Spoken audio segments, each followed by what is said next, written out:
All right, good evening, everybody. And before we get started, congratulations to our field hockey team on a 1-0 victory tonight as they traveled across the Commonwealth, and they won in 2 overtimes. So congratulations, and they're going to go ahead and play again into the second round. Is that what it was, Northwest Lehigh? Oh, you said, so they didn't go across the Commonwealth? Allen, yeah, Allentown area. Yep. Newport played somebody in Pittsburgh last year, I believe, so when you said that, I thought they went out to that district. So congratulations to our field hockey team, and we wish you success in the next round. So time, date, and location, I think, are forthcoming. All right. Welcome, everybody, to November 5th, 2024, Election Day caucus. We're going to go ahead and get started with an update from JT on our engineering studies and the work that Pannoni Engineering has been doing. So I'm going to go ahead and turn it over to you, and thank you for coming this evening. All right, thank you, Dr. Fox. JT Groppensberger with Pannoni. Thanks for having me back. So the other month we talked about what we were going to do. So we've done some things. So we mobilized a few crews over the last month or so. A couple times we've looked at the interior, the exterior, the roofing, as well as some of the other facilities across campus to get an idea and understanding of the condition of the buildings. As part of that, I have a brief summary. There is a report coming that will likely be prepared and finalized and submitted to Pannoni for my QA from our architect and MEP consultant towards the end of this month. So I'm anticipating around Thanksgiving time, which at that point I can then provide to the board and Dr. Fox. And if you'd like to have me back in December, we can go over that as well, or you can peruse it at your leisure. Some of the information that came out of that those assessments, overall from a mechanical, electrical, and plumbing standpoint, the buildings are very well maintained. So that was great to see. They're generally in good condition. One of the biggest issues that I'm hearing was observed was the age of the systems at the middle school, which is not unheard of or unknown at this point. The other buildings have received newer equipment more recently. That is original equipment in the middle school, so it is reaching the end of its service life. So there are going to be some additional recommendations made throughout that report that will provide you with additional information, potentially some staging of various equipment and or stopgap fixes. On an architectural review standpoint, we looked at all 3 buildings. Starting at the elementary school, one of the issues that not necessarily architectural based was actually a safety concern that was identified associated with the cars and buses sharing a drop-off lane. So a reconfiguration of how the school buses and pickups and drop-offs occur at the elementary school should be looked at. There might be some information that we include in there for that.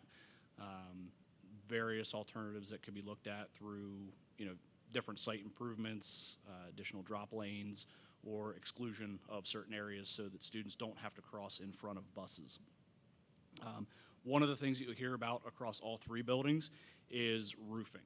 Roofing condition across the buildings are in different levels of repair and disrepair. They have different ages associated with them.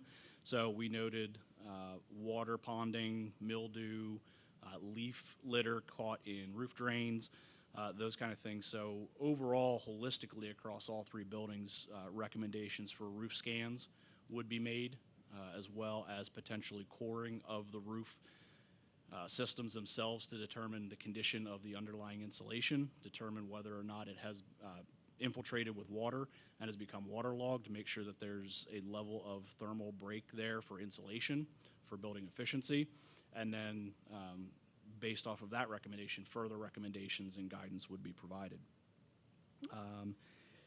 That's at the middle school, and then that was really the main one at the middle school was the HVAC and the roof condition.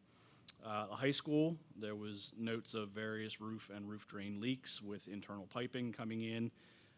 Also, there are a number of windows that are experiencing issues, from broken glass to failed glazing, failed sealants, fogged glass. So, one of the main recommendations there would be window upgrades.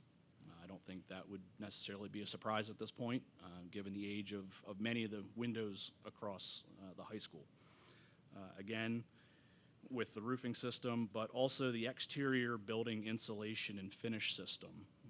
There was noted in a number of areas where that finish system actually goes either touching grade or even below grade at certain times. That material is not meant to actually touch ground surface.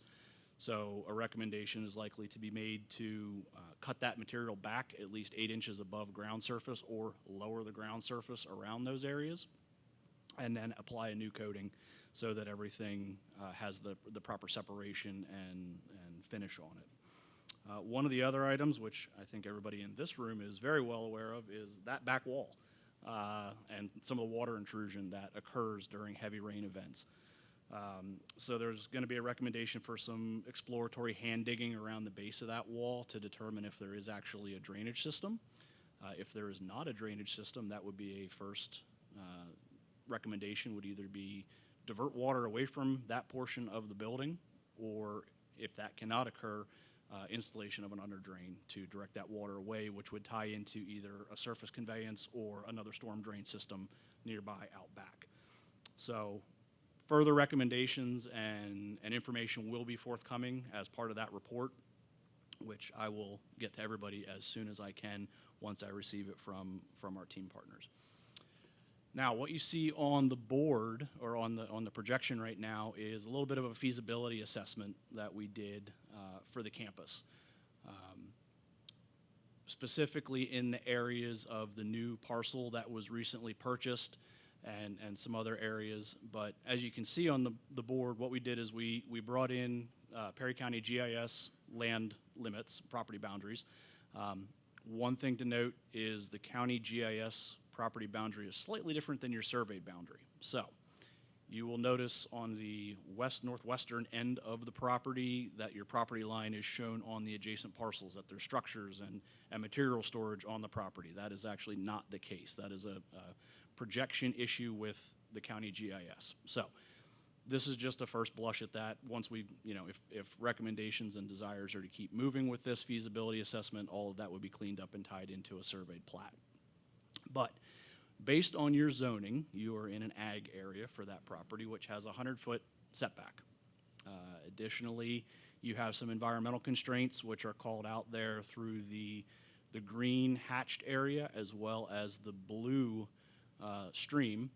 The green hatch area are previously delineated wetlands that were delineated by environmental consultants as part of the purchase. So you have a long linear feature down the middle of the site, along with another channel running to Schoolhouse Road, and then out along the road frontage properties, there is another wetland complex out there in the setback area. You have the water course that you knew about, and then also what's projected on there is a 50-foot floodway by DEP. In the absence of a FEMA floodway, the PADEP assumes a 50-foot offset from top of bank.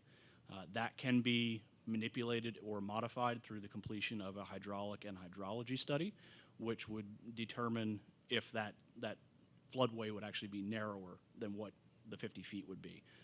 So, go ahead, Dr. Jones. So are you saying the new, I wish we had a laser pointer or something, but the new portion that we bought, straight down the middle of it is a wetland? Correct. That's a farm, it's a We ditch did we that know was- that when we bought the land? Yes. It was in that delineated Okay. Yeah. study that we had, absolutely. Okay, thank you.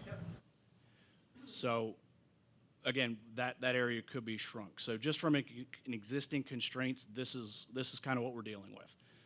So if we can go to the next slide, what we did is took a look based off of what constraints we had, what box, you challenged me with a box, put a box in this area. So based on minimizing and or no environmental impacts, encroachments into those wetlands, encroachments into the floodway or the stream, you could fit an over 50,000 square foot box in that area.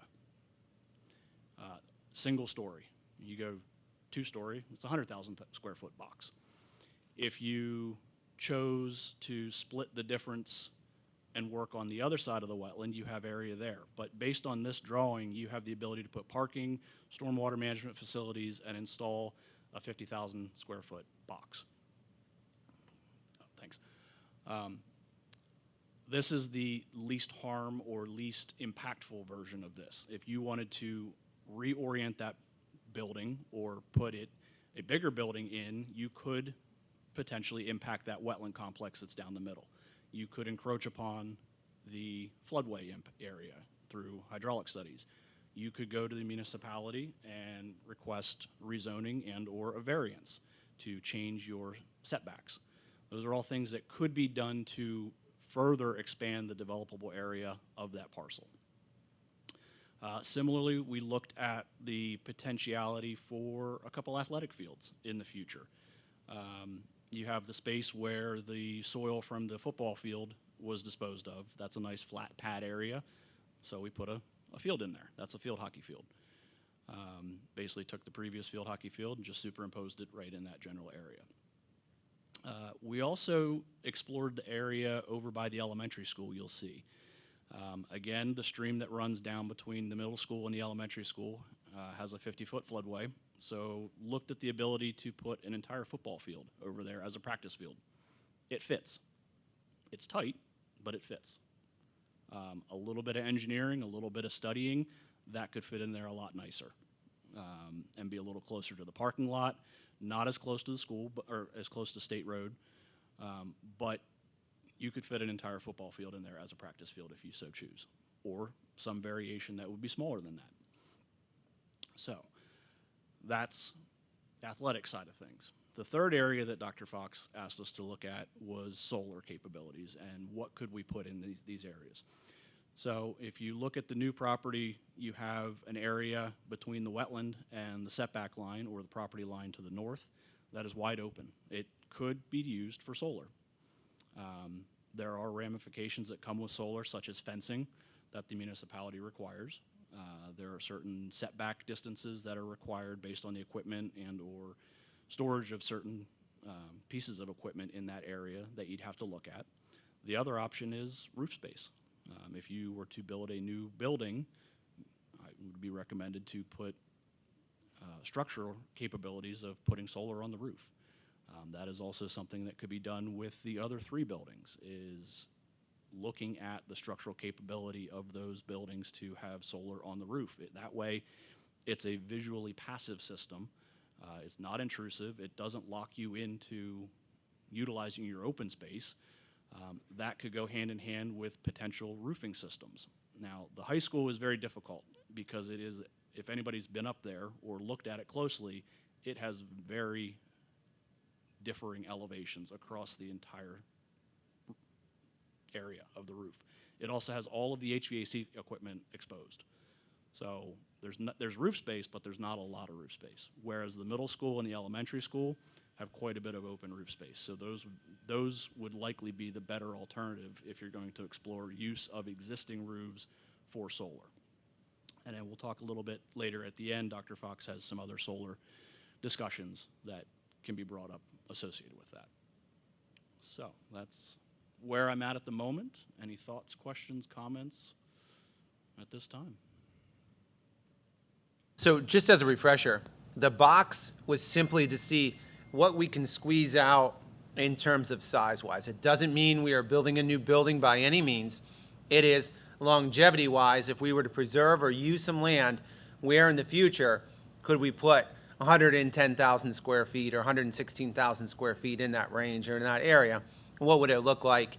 And that would be a spot. So just, again, we're not building a new building. Sometime in the lifespan of this district, there will be a need. It's just a matter of that need is not, based upon what I hear, a need that's in the next 10 plus years, or 10 years onward. How does that 50,000 square feet or 100,000 if it was two-story, how does that compare to the size that we have now? Like what's our high school and middle school? I don't know the exact square footage of the high school, but if you based off of what we're seeing, I mean, Dr. Fox. Yeah, I can. Roughly, I think high school is about 116,000 plus or minus square feet.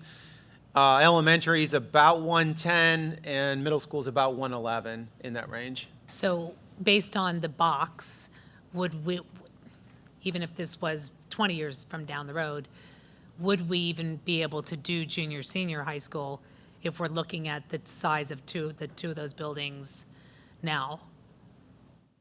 I would say no. Like, that would only be just I a think- single school building.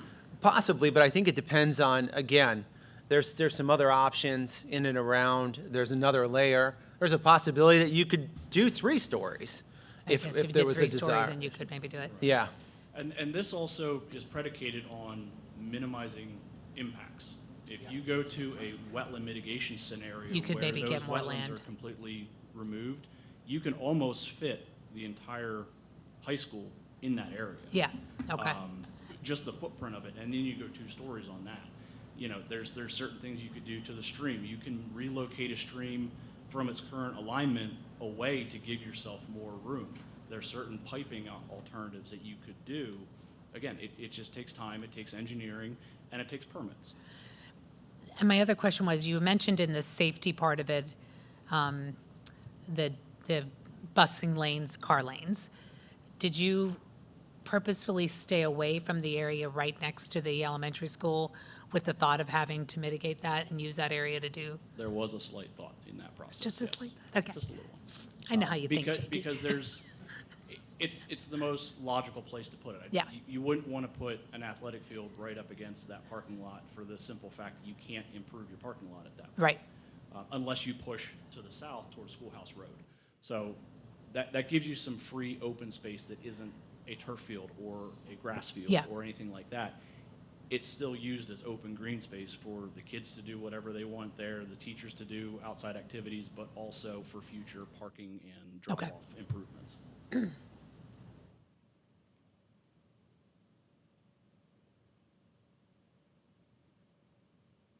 right, well, thank you very much, everybody. thank you very much. That was, it's a great overview. Look forward to that continued studies, and thanks for all your time and partnership thus far. Any final questions? Thanks. All right, moving on in our agenda. Resignations, leaves, transfers, and employment. I'll go over that relatively quickly. For the November 12th thus far, under resignations, we have Stevie Joe Boone, who never technically started, but rescinded. We have Tricia Wisen. I'd like to thank Tricia for all of her time and efforts thus far within our district for the past 3 years. Tricia has done an amazing job within our business office and as a member of our school community, and she definitely will be missed as she transitions to a new school district for a new position, a position that's a little bit larger in scope of responsibilities, and she's definitely grown into that position. So we wish her all the success. And she, like I said, she's done an unbelievable job. Under employment, our recommendation is Mr. Jason Brouts of Watts Township for a 2-year contract to be our Director of Financial Affairs. We did transition from Assistant to the Superintendent of Finance and Operations to Director of Financial Affairs and reshifted some of the alignment of responsibilities that are within that position as well within our office. We have a change in status. Samantha Leslie from Bachelor Step 7 to Master Step 7. So congratulations, Ms. Leslie, on obtaining your master's degree. That's outstanding. Kaylee McGugan from LTS position, from a long-term substitute to full-time teacher. She's done an incredible job, and we're very excited to have her.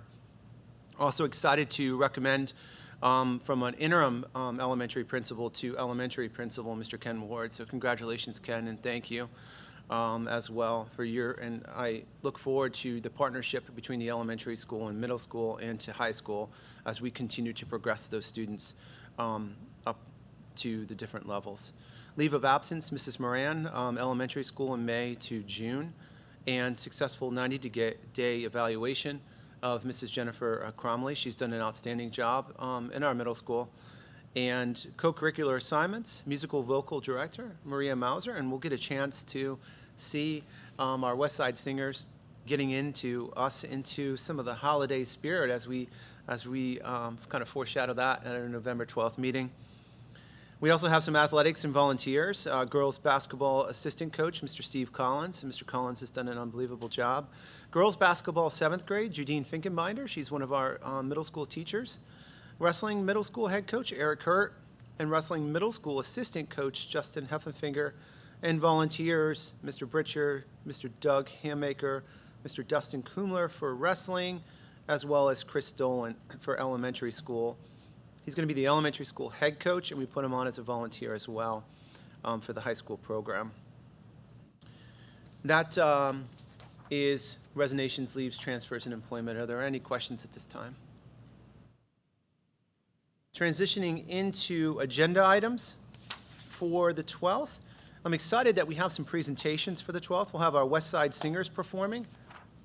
We're also going to have the middle school talk about the archery program. So Mr. Black and Mr. Ward and some students and some teachers put together an outstanding presentation as they brought back the archery program. And it's been very successful, so we're excited to hear about that program. Of course, our student representative reports, Maddie Wilson and Olivia McBreen, they do an incredible job of talking about the highlights that are forthcoming when going on. We'll have a discussion on the 25-26 academic calendar on November the 12th as well for our board meeting. So we'll kind of see where we're at and see if we can put some finishing touches over the academic calendar and then garner some more feedback on that if needed. Looking to see and gain approval on the Act 1 resolution for 25-26 and the adjusted Act 1 index for our school district for 25-26 as set forth by the Pennsylvania Department of Education is 5.5%. Looking to approve First National Bank as our major bank depository. Looking to approve a contract for a temporary independent contract to help us with payroll and payroll processing, as well as helping us with just some business office operations to bring back Mrs. Karen Pinson to help us in our office during that time. And we're looking for a motion to sell MacBooks. Some of our MacBooks that are no longer in use and that some teachers and staff members may have an interest in purchasing. We'd like to give them the opportunity to purchase those first before we then sell them to a company that will appraise them accordingly. Have an addition of Naomi McClose to the approved Aurora bus driving list, so we can never get enough qualified and safe drivers. And 2 policies, first reading student discipline and second reading on student searches. And we're looking to approve and thank you to the class of 1994 for providing a donation of $1,247 to be used at the principal's and the school's discretion for field trips, dues, and costs that students could incur during the time to help to provide any obstacles that a student may experience. So thank you to the class of 1994 for your generosity and certainly thinking about future Blackhawks that come through. We'll have a Cumberland Perry Career and Technical Update. Lots going on at the CPCTC Center. And we'll have a Blackhawk Foundation update as well as the disposition of some items. Any questions? So lots on deck here November the 12th. Going into finances, you'll see some 2 documents located here, one labeled as revenue and one labeled as expenses. Let's go ahead and take a look at the one that's labeled as expenses first. You'll notice a couple of areas, and please note that we did go back and check. There are other, where it says other objects, 800, when you break those objects down, there are expenses that are appropriately categorized in those areas according to the charts of accounts. So other is actually, it does classify certain objects that are appropriate for those categories.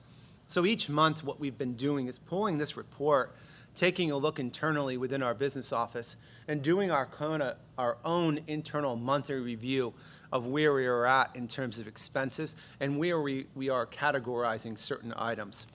Page 2, you'll see an area that's highlighted or shaded.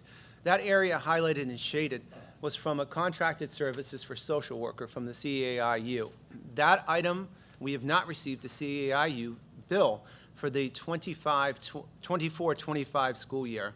That item will be journal entered back to the 23-24 school year where it needs to be. So that's why it's highlighted and shaded, and our office will work on that journal entry.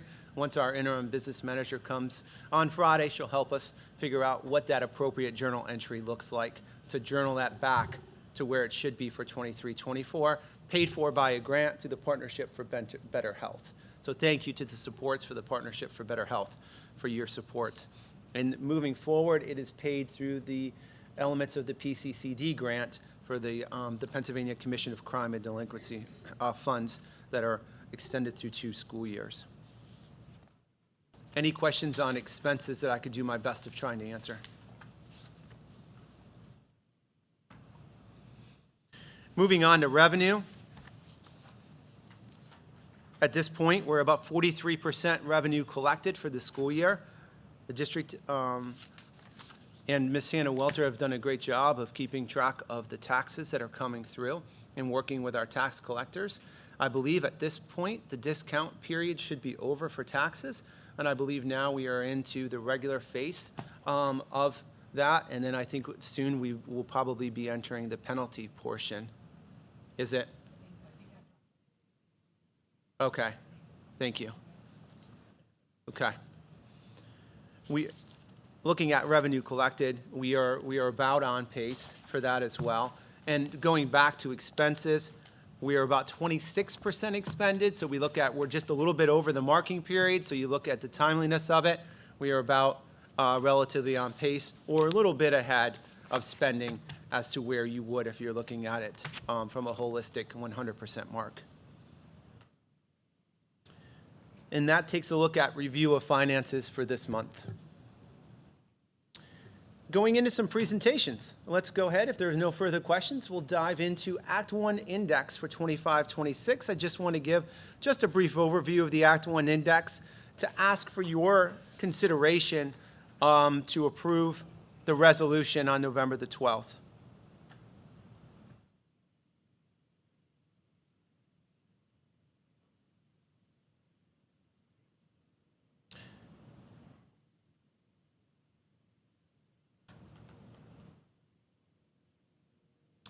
So the Act 1 adjusted index is set forth by the Commonwealth for determining property tax increases.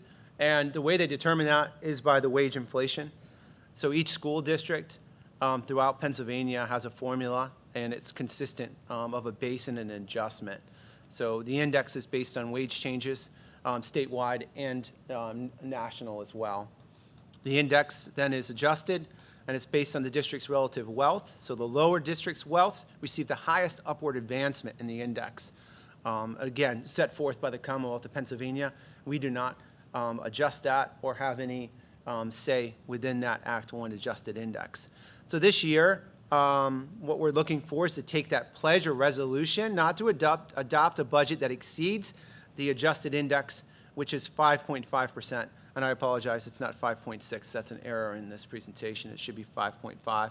I will double check that in accordance to the PDE website just to make sure. And again, that's the adjusted index. If we elected to exceed the adjusted index, we would need to seek a referendum, and then there would be, again, a different schedule when it comes to getting our general fund budget approved. It would really motivate that. Again, by approving an Act 1 resolution, that does not say that the board is committed to approving taxes to 5.5%. Not at all. What that says is can't go above that cap. And this year, there's no district in Pennsylvania that is under the adjusted index under 4%. So it did go down a little bit from last year. I think it was relatively higher last year. Wasn't it 7? Yeah. So it did, we're starting to see some things being scaled back a little bit as well. So there is still some inflationary pressures, but not as high as certainly as there were last year. So again, we're looking for approval. I will double check that resolution, make sure that that accurate number from PDE is in that resolution as well. Any questions on Act 1 resolution? All right.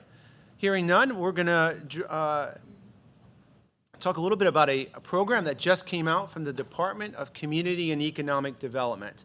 So this was, and I apologize, this was a kind of a major program from a senator in the Commonwealth of Pennsylvania, and she's had a website for several, almost a year or so, called Solar in Schools, I believe, and she's really gained some momentum and was able to get this passed to the latest budget round in the Commonwealth of Pennsylvania for X amount of money that is set aside from the Department of, set aside and then managed by the Department of Community and Economic Development, or affectionately known as DCED.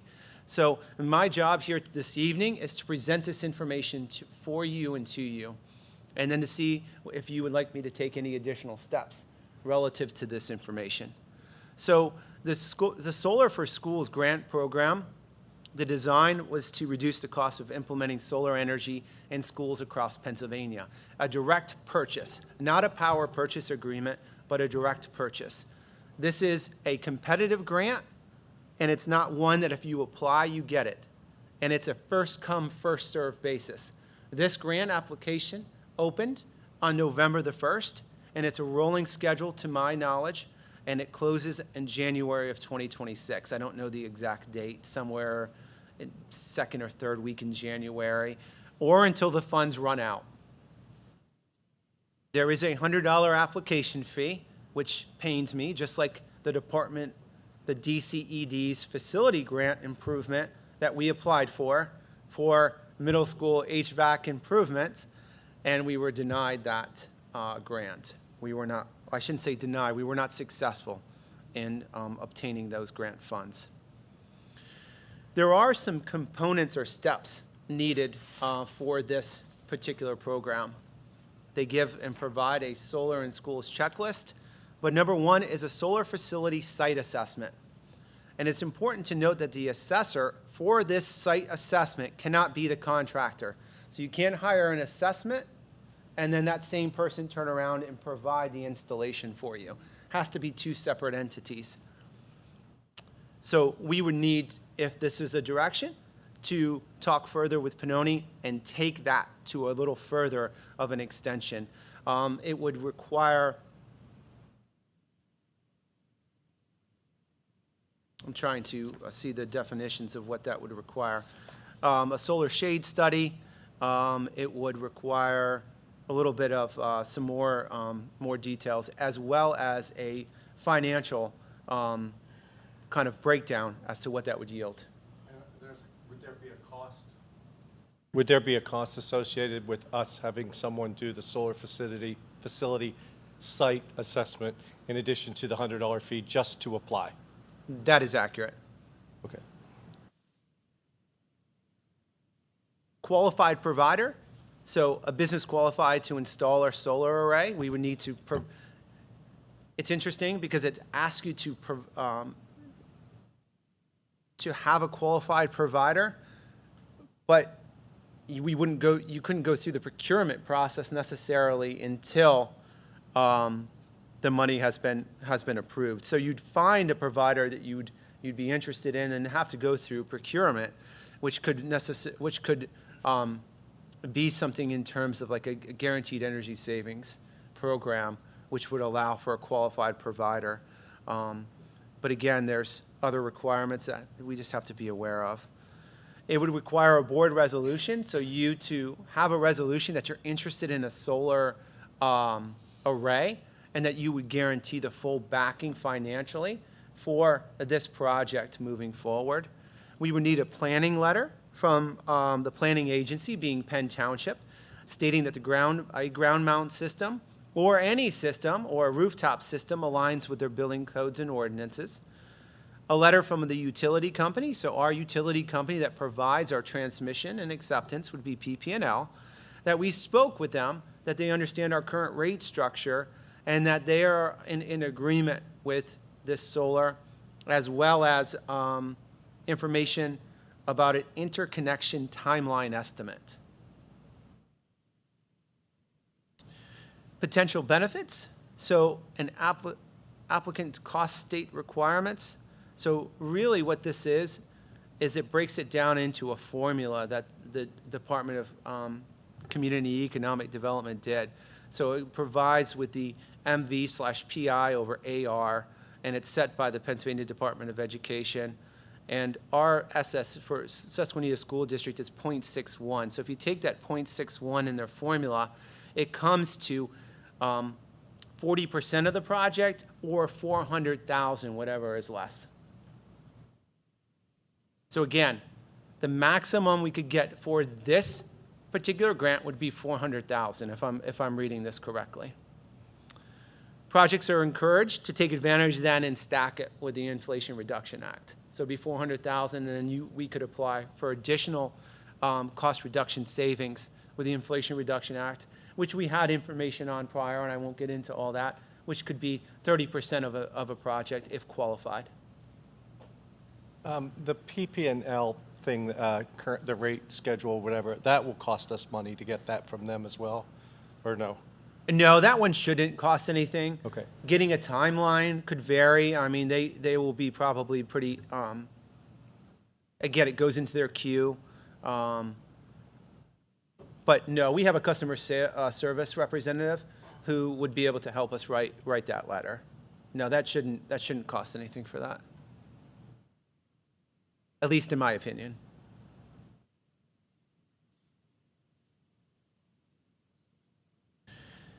There's important points for this particular application. Priority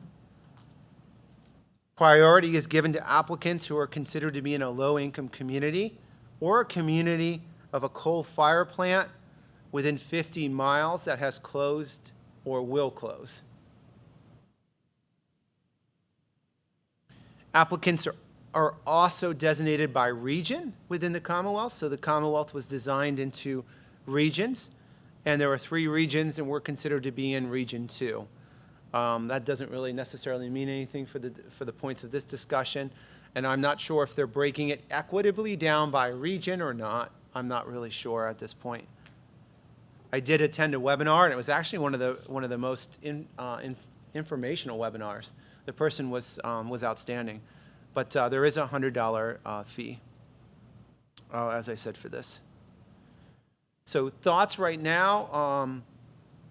My job again is to provide this opportunity to share that and to see if there's any interest in moving forward at this particular point with this application. We would need to really, I think, accelerate some of our discussions in the site assessment, as well as some things that I would need to relatively quickly get done in order to make this a competitive application.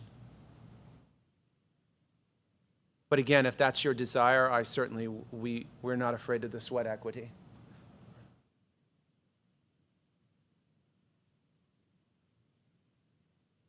I think for me,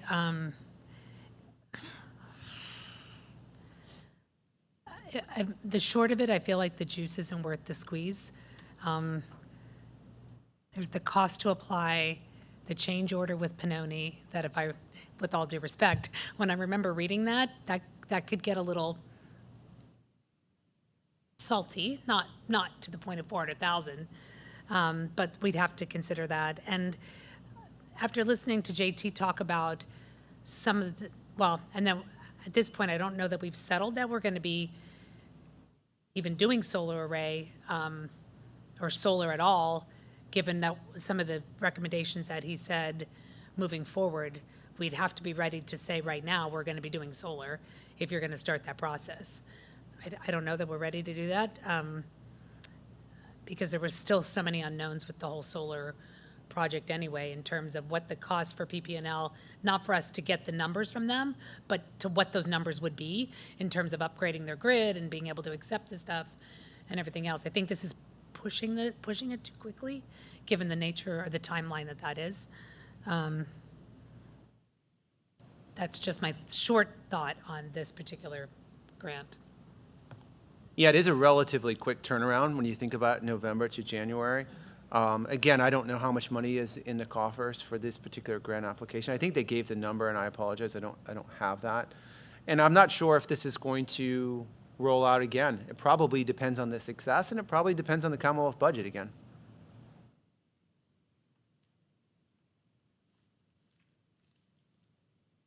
And, sorry, and then on top of that, we don't even know that we're going to get it.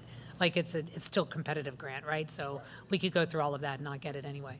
So if I understand correctly, you're asking, are there any of us who want you to pursue this? We should speak up now. Is that what you're saying? What's about your cost?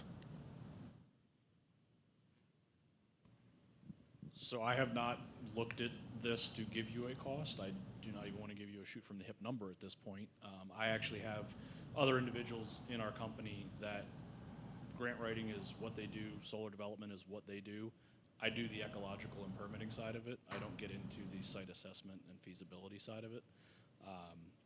Some of my staff do the critical issues analyses, which you're basically past that point. You know you can fit solar on campus. It's just where do you want to put it? So I would lean to some of my other experts in the company. I've actually already briefed them on this discussion that we're having tonight, so they are willing to have a conversation if you so choose. It's just a conversation, no charge. That would then push you to maybe some more information or more requests for information to be better informed of a decision, or to just table it at this time. I'm interested in moving forward to see what it's going to cost. Yeah, I don't think it cost us anything to ask you how much it costs to do a site assessment. Is that what you're asking? Yeah. How much would it be for us to get that fully site assessment conducted? And then from there, I can bring that information back and share it with you. Thank you. But let me ask you this, though. If we ask him for that information, are you looking at the site assessment to only be ground? Like, I mean, you threw out the idea of the possibility of putting it on rooftops. You also said that a lot of our roofs are in need of attention. That could be done in one thing, but if you do a site assessment that says, yeah, you can put it out on the field that we just bought, then if we apply for this grant and you have to put that site feasibility in there, then we're tying it to that piece of land and not necessarily to the roof, being able to utilize it on the roof. Based on, because they're pretty specific as to what they're asking for there, I think. Yeah, we could ask him to look at it if, again, sounds like we are not 100% in line with where we would place an array. So the site assessment would be conducted to have several different options, at which time then the pricing structure for those solar array options would be placed in our hands, such as a ground mount system versus a rooftop system at the middle school. With that rooftop system at the middle school, what would the cost be before we'd have to do some roof repair? All those things, I think, would be in a site assessment. And yes, I think what we're just looking for is what would that cost of that site assessment be to determine if that's something that we want to do. And again, a ballpark figure, because again, we would have to act relatively soon, because we are at November right now, and January something is coming down the pike. So I would just go on, for me, it wouldn't really matter what that number came from them. I wouldn't want to move forward with this just because we are having to make the decision about solar right now. And I don't know that we have enough information to be able to make that decision. So whether it's $5,000 or $50,000 from Pannoni, it wouldn't change my opinion on moving forward. So for whatever that's worth. Let me also pull that resolution that's in their toolkit to see if that resolution means we're pledging if we have to, but it sounds pretty close with this solar checklist that they really are looking for projects, in my opinion, that are teed up and ready to go. Is that, I don't mean to put That's the way I read it as well, is, they need enough information to go on to be able to say, all right, this is a complete project. It's basically shovel ready. It just needs some final tweaks and approvals from, PP&L or whomever to say you're a go. A couple of things we can answer already. You are within 50 miles of a closed coal-fired power plant. Shamokin Dam up in Selinsgrove area, that is a closed coal-fired power plant. So you've already got that on your side. There's also one down in Goldsboro that's in the process of converting to natural gas. so you're within the realm there. It's just a matter, you don't have your site assessment done. You've had some assessments done through your previous work with other solar entities that were looking at the 100% offset a couple months back. Some of that information could inform the overall site assessment, but it's not complete at this point to the level that you need to do this. You need cost estimates. You need to understand, great, you could get the lesser 40% or $400,000, but if your system costs you $1 million, where's the other $600,000 potentially coming from? Or however that math works out, what size system do you want to put in? Do you want to go for full offset? Do you only want to do 50 or 25 or 10?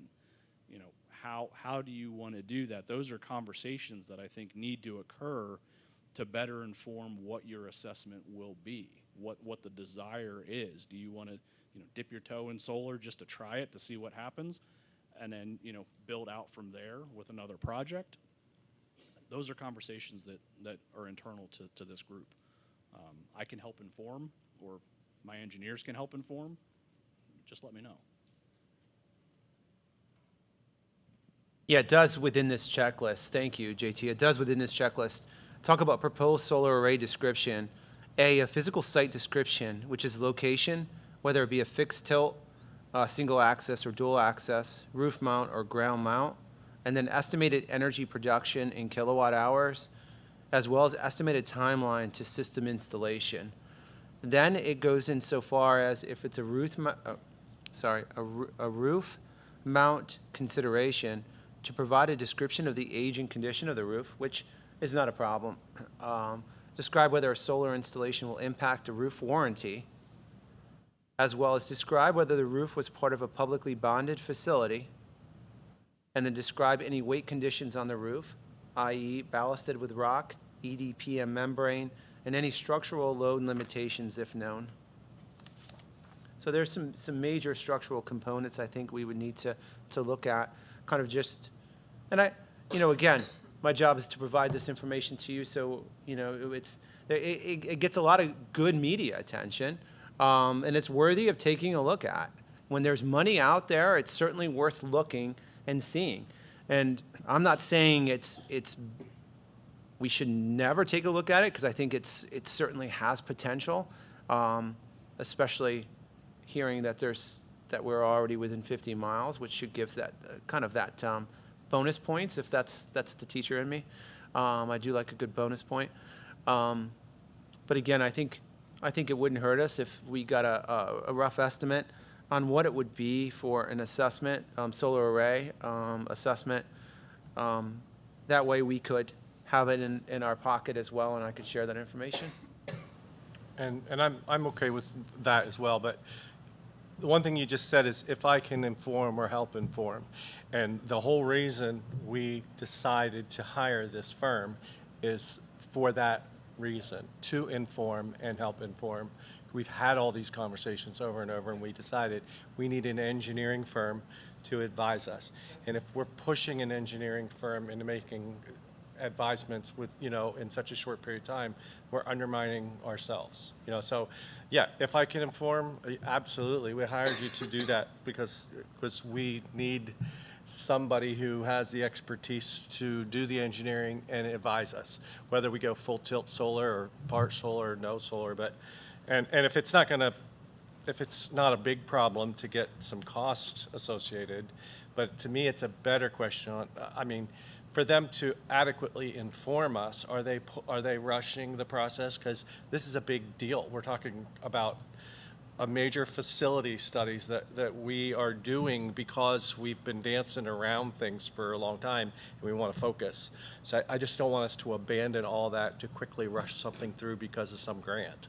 I'm not saying that anyone is suggesting that, but even if it's not, and as you look, if it's your wisdom that it's not advisable to try to do this quickly, please feel free to inform us of that as well. It feels a little unfair to say to this engineering company, quickly do this. But I'm not opposed to looking at the costs. And now, Dr. Fox, is this something that needs to be on the agenda next week? Can we get this cost back next week And does the board then need to vote on it next Tuesday, because it's gonna cost money to even apply? And if that's, otherwise, I can't imagine waiting till December 2nd or whatever, the first week of December, for you to try to get this grant through in December into the second week of January. That doesn't make sense. Sure, I think the first number, that's a lot of good questions in there. I think the first that's okay. I think the first number is, he'll give a ballpark number of what that number is, and I'll share that with you. And I think from there, then we can determine if we want to go to any next additional steps or not. In the interim, I could certainly reach out to PP&L and start a letter. That does not hurt anything. That does not put us into any jeopardies whatsoever. And that's just simple email, to be honest with you. So that's not difficult. And then the other steps we'd have to take a look at and see where that is. So that would be our first step. But yes, there would be an accelerated timeline that would require a lot of different steps that, again, it would be fast forwarding some things, and none of us here like to make decisions that are fast and rapid. Do I think that this program, if garnered and collected enough feedback and support, will it be available? Maybe, and I'm hoping that facilities improvement grant will be back out too as well, that I can look at tweaking my current former application that I submitted and the work that was done with that, and then resubmit that, which I think also is extremely important.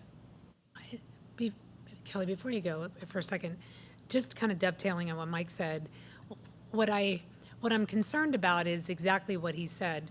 If because of the timeline of the grant, not because anybody is suggesting that we move too fast, it is the timeline that they've given us, we have to move quickly. I feel like we're not giving due service to the whole assessment of our facilities, which we asked them to look at. And some of the things I heard tonight was the replacement of our windows, which could make them more energy efficient, looking at our insulation in some of these walls, which could make it more energy efficient. The whole reason we looked at solar to begin with was because of an increased potential costs of our electricity.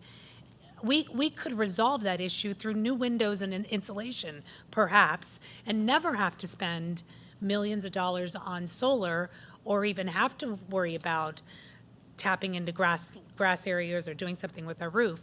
I'm not saying that top things might be a thing that we do together, but I feel like if we do this grant, we almost have to push it so quickly that we're not giving due diligence to the other parts of the study that we're asking them to do.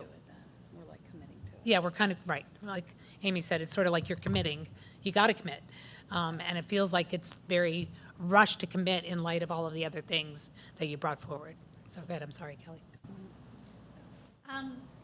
The thing is, in the presentation, it said January 2026. It's not this January, it's next. So there's a whole year. Now I made a mistake. It's January 31st of 2025. It is 2025. I- Okay. Sorry. Here's the deal. And in schools, you're in 3 school years. We're doing our our audit for 23, 24.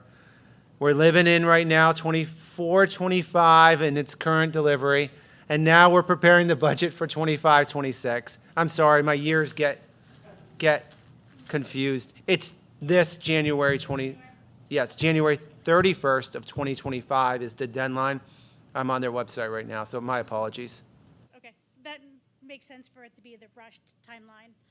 Also, is there anything indicating that it has to be like 100% or anything like that in the grant, or, because how indicated, whether or not 100%, 50, 25, or whatever it is a grant? No, it is not a sharing type of grant where you have to commit 40% or 20%. This formula driven though. Talking about the system size. Oh, I'm sorry. Yeah, No. there's nothing in there. No. Okay. Well, Dr. Fox, to assist with just information, I think something that could be advantageous, and I'm not trying to push a schedule in any way, would just be to possibly set up a meeting this week or into early next week before your next meeting, just so you have a little bit more information. Have you talk to our solar folks, our grant folks, just a conversation. That's all it is. Gives you a little bit more understanding of this process. and then you can continue to have conversations. It is a fast turnaround.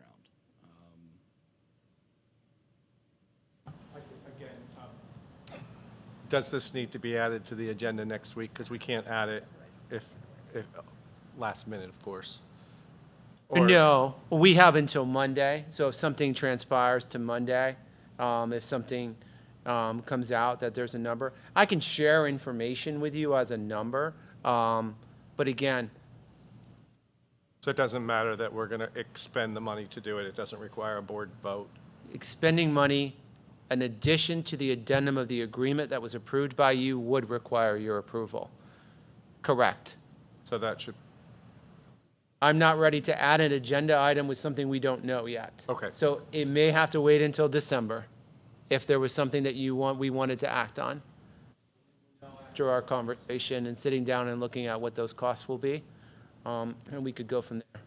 Yeah, they can inform you more on those associated systems, costs, and the grant itself much better than I can. And there is a possibility too, that talking with providers and assessors, that there might be an unlimited amount of assessors out there willing to do it because they may want to bid on some of jobs as well. And then that may cause a backlog later on of trying to get in the quote-unquote queue to get qualified providers who are approved according to this grant to do an assessment, and then qualified providers who are willing to be installers that are approved, because to be an installer, there are certain requirements that this guidelines has as well. I said a lot to really say nothing. I apologize. Dr. Fox, one of the biggest concerns I have is in your presentation, sir, you address the biggest need on all three buildings are the roofs themselves. Is that correct?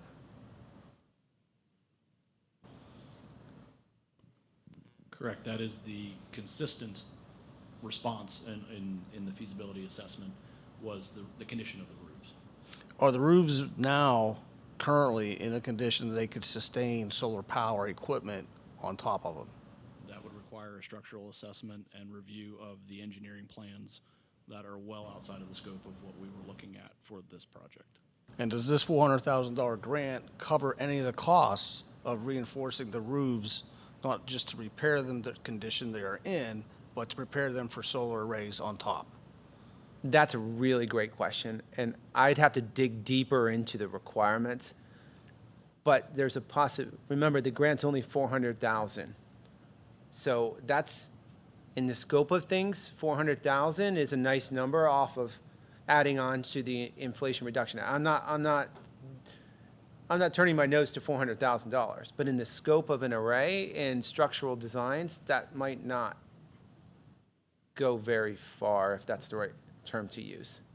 Right, if it's determined that your ceiling or your roofing capacity is at capacity now, or there is very limited redundancy, if you have to restructure your roof system, that is not, I can tell you that's gonna be more than $400,000. That was kind of the point I was trying to make. well, it brings up a point, and Jim, you probably weren't here on the board yet, but one of the things, we've been spending thousands and thousands and thousands of dollars every year patching our roofs. So one of the things we have to decide is whether it's feasible to continue to do that, or whether or not we need to re-roof, for lack of that. So that's another thing we're hoping to find out from the engineering study, which I don't want to rush into that decision either.